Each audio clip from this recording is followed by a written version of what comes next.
What happens when a tired mother of two, stuck in a practical life, a quiet marriage, and a sexless routine, suddenly rediscovers the wild, spontaneous woman she used to be? In today's story, I'll tell you how one trip to Moscow turned into a secret double life. A life that no one, not even my husband, knows about. And why I still don't regret it. This is not just a story about infidelity. It's about identity, freedom, and the parts of ourselves we refuse to bury. Dear passengers, please fasten your seatbelts. In approximately 20 minutes, we will begin our descent into Amsterdam. So, I have exactly 20 minutes left of being her, the woman I only get to be for a few stolen days every year. When we land, my husband will be waiting for me. Our oldest son might be with him, maybe even my Dutch mother-in-law, all warmth and subtle judgment. And just like that, I'll slip back into my other skin, the responsible wife and mother with a wrinkle between her brows and a bossy tone to her voice, the one who wears minimalist clothes, low heels, and barely their makeup because comfort is key in the Netherlands. The femme fatale version of me, she'll vanish at baggage claim. My second life started 2 years ago. It was shortly after the birth of our second child.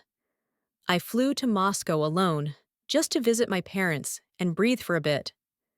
I hadn't felt like a woman in months, just a machine, nursing, organizing, cleaning, managing schedules. I couldn't even remember the last time my husband and I had had sex. Maybe 5 months? 6? Then I met Anton. It happened in a nightclub, which, to be honest, I hadn't set foot in for over a decade. My cousin dragged me out. "You need to feel alive," she said. And suddenly, there he was. Dark, bold, almost aggressively charming. He pulled me to him, strong and sure of what he wanted. We'd known each other maybe 30 minutes, and yet, it felt inevitable. Within the hour, we were in the back of a cab, tangled up in kisses that felt like oxygen after drowning. That night, I came more times than I could count. My body, this body that had felt like a duty, a vessel, a job, was mine again. Alive, desired, electric. The next morning, I flew back to Amsterdam. At first, I didn't know what that night even meant. I didn't give him my number. No plans, no promises.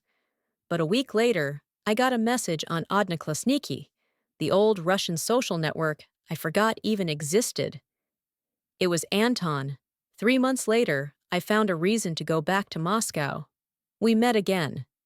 No hesitation this time. We didn't waste a second on polite conversations or explanations. He wanted me, and I let myself be wanted. There was something about Anton that pulled me in, not just his confidence, but the contrast he offered. My husband, for all his good traits, is incredibly careful. When we first met, I practically had to seduce him myself. He was terrified of overstepping, always asking for permission, making long-winded feminist points about boundaries and respect. And that's admirable, to a point. But you can't desire someone who handles you like glass. Anton, on the other hand, was fire. Pure, unapologetic fire. And I had forgotten how much I missed being burned a little. Since then, I've been back to Moscow 4 times. Every time I see him. Every time we slip into that world where I don't have to explain myself, where I'm not a wife, not a mother, not a planner or a provider. Just a woman, hungry and free. And, ironically, this secret life has actually made my marriage better. After that first encounter with Anton, I came back different. I didn't scream at my husband in the evenings anymore. I didn't complain about laundry or lack of attention. I felt lighter, calmer, and honestly, more present. We even started having sex again, not often, but enough. Enough to feel like we still had something. I don't know if it was guilt, or maybe just a reminder that I could still feel alive, that I wasn't just some suburban ghost version of myself. I started smiling more, laughing, dressing like a woman again, not just a mom. And no one knows. Not a single soul. Anton is a secret I've folded neatly into a hidden pocket of my life. Sometimes I even wonder if he's real, or if I've imagined him, like some character in a series I guest star in once in a while. I don't know if I'll see him again. But the truth, that's what I love most about it. The not knowing, the fact that nothing is expected, that I don't owe him anything, and he doesn't owe me. My husband loves me. Of that, I have no doubt. And I love him too. Just in a quieter, more practical way. We've built a life together. We've survived children, stress, long winters, and silent dinners. We're solid. But Anton reminded me that I used to be spontaneous, that I used to flirt, to laugh, to crave. He didn't save me. I don't need saving. But he woke something up in me I wasn't ready to bury yet. And that part of me still matters. Now, as the plane begins to descend, I put away the part of myself that belongs to Moscow. She'll stay in the clouds, waiting, until next time. When I moved to Prague with my husband and daughter, I told myself it was a fresh start, a clean slate, a European chapter full of charm, culture, and stability. But no one tells you how isolating it can feel to be an expat wife. My husband worked all day in a tech firm. Our daughter started preschool. And I drifted. I tried everything to stay busy. Yoga, volunteer groups, cafes filled with women who spoke about Montessori toys and green smoothies. But I felt invisible. That's when I met Misha. He was 27. I was 38. I had posted an ad in a local forum looking for someone to help me keep up with my Russian. My grandmother was Russian, and I had studied the language in college, but hadn't practiced it in years. Misha responded with a casual message. I'm a native speaker. I don't charge for lessons. Coffee's enough. Witty, simple, intriguing. We met in a small, quiet cafe not far from the city center. He was charming in that careless, masculine Russian way. All direct eye contact and no filter honesty. Our first session was just vocabulary. We talked about food, literature, why Russian has so many words for snow. He made me laugh in a way I hadn't laughed in months, not at a joke, but because someone saw me and paid attention. And I started looking forward to Thursdays more than I cared to admit. At first, I told myself it was harmless, flattering even. I was still attractive, still interesting to someone younger, foreign, exciting. But then came the walk home in the rain, the one where he insisted on holding my umbrella, and without warning, kissed me outside my apartment gate. I didn't pull away. I should have. Instead, I said, "This is a bad idea." And he said, "That's why you like it." The next week, we met at his apartment instead of the cafe. No Russian was spoken that day, just the language of skin, mouths, hands, and breathless hunger. The kind I hadn't felt since I was 25. Afterward, I lay in his bed, staring at the ceiling, overwhelmed by two thoughts. I don't remember the last time I felt this desired. I don't remember the last time I felt this guilty. Misha didn't ask for anything. He didn't demand. He didn't say, "Leave your husband." He just was. Present, wild, real, like a break in the structure of my life.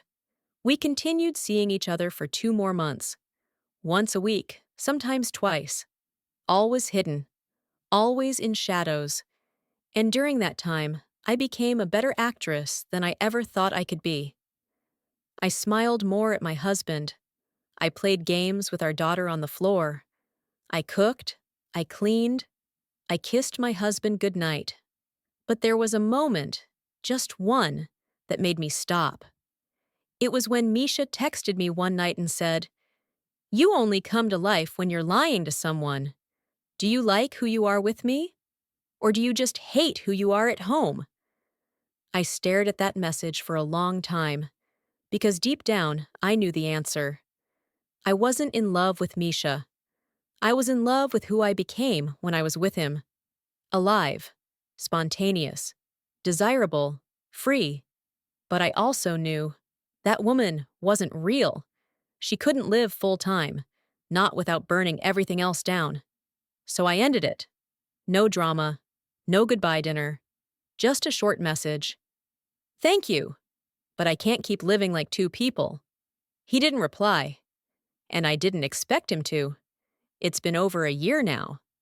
Sometimes I hear Russian spoken on the tram and feel a strange flutter in my chest. Sometimes I catch a glimpse of myself in the mirror and wonder if that version of me is still in there, waiting.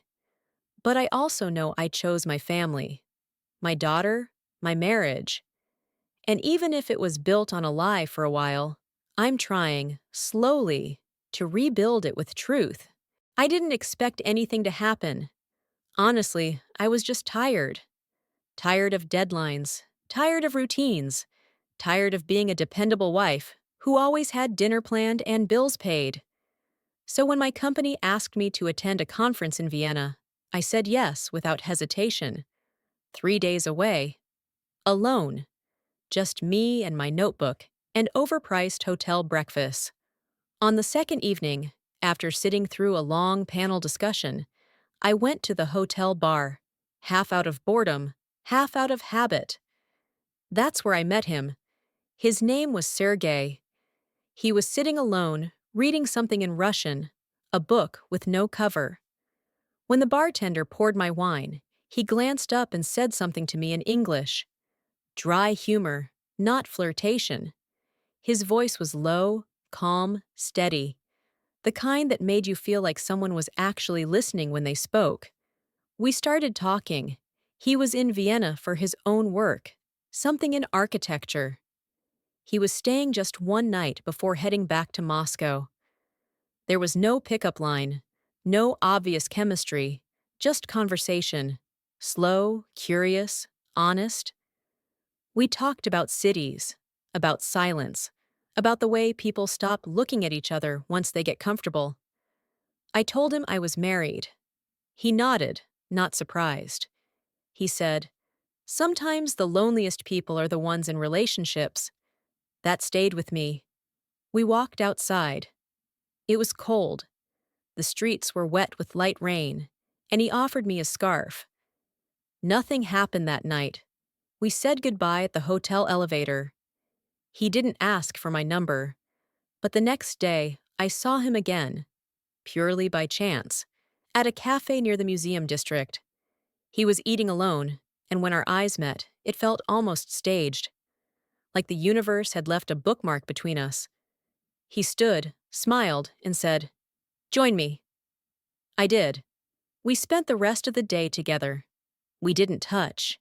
We didn't kiss. But it felt like cheating anyway. I don't know how to explain it. How someone can make you feel naked with just words, with pauses, with the way they look at your hands while you stir your coffee. He walked me back to my hotel in the evening. At the door, I hesitated. So did he.